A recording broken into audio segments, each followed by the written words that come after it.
An amateur archaeologist says he's discovered the ruins of an ancient civilization off the coast of St. Bernard Parish. He claims there are large mounds underwater that may have once been the site of a lost city thousands of years ago. Paul Murphy reports local fishermen have long talked about strange and unexplained things happening in that area.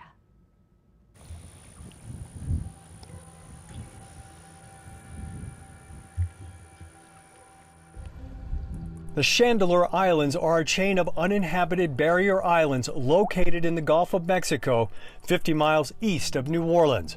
But 12,000 years ago, before a dramatic sea level rise at the end of the last ice age, this area may have been dry land. 3 different search areas. Retired architect and amateur archaeologist George Gillet believes the site, now underwater, was once home to an ancient civilization. He dubbed the city Crescentis. What's down there is hundreds of buildings that are covered with sand and silt and that are geographically related to the Great Pyramid of Giza. Giza is a city in northern Egypt where ancient pyramids and the Sphinx are located. Gillet claims to have found mysterious mounds of granite under Chandeleur Sound. Granite is not native to Louisiana or Mississippi. Somebody floated a billion stones down the Mississippi River and then assembled them outside of what would later become New Orleans. Gillet has spent nearly 50 years studying the site. He produced underwater sonar images of what he claims are remnants of major buildings, including a large pyramid, which produces an electromagnetic energy that's incredible. And it is apparently 280 feet tall. St. Bernard Parish shrimper Ricky Robin says he's experienced the energy firsthand. Robin claims the compass on his boat spun completely around near the area where Gillet pinpointed the tip of the pyramid. And that's not all. Everything will go out on your boat, all your electronics, like if you was in the Bermuda Triangle. See, that's exactly what we got here. It's actually right here.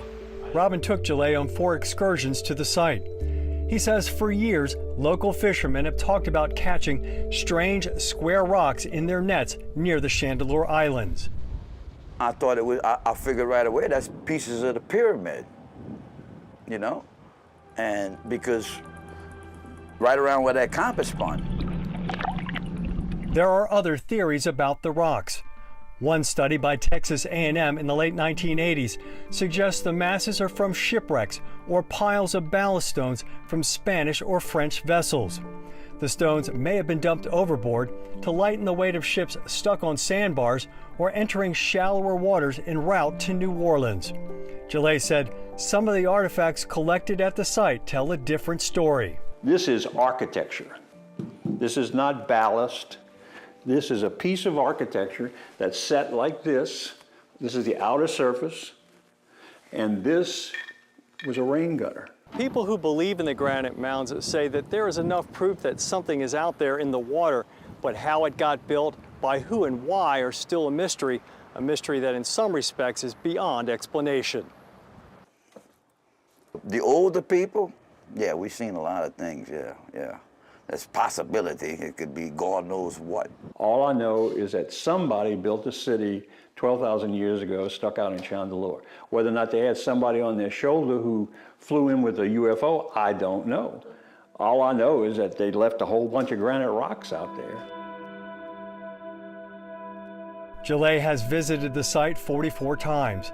He hopes future dives, modern sonar technology, and satellite imaging will help him unlock some of the secrets now trapped below 300 feet of silt, sand, and water in Chandeleur Sound. Paul Murphy, Eyewitness News. A former LSU archaeology professor commented on the findings in an article 10 years ago in the Advocate paper. He said that rather than something mystical, the site might be an attempt to create an artificial reef in the 1940s by dumping barge loads of building materials in the water. The professor declined to be interviewed for our story.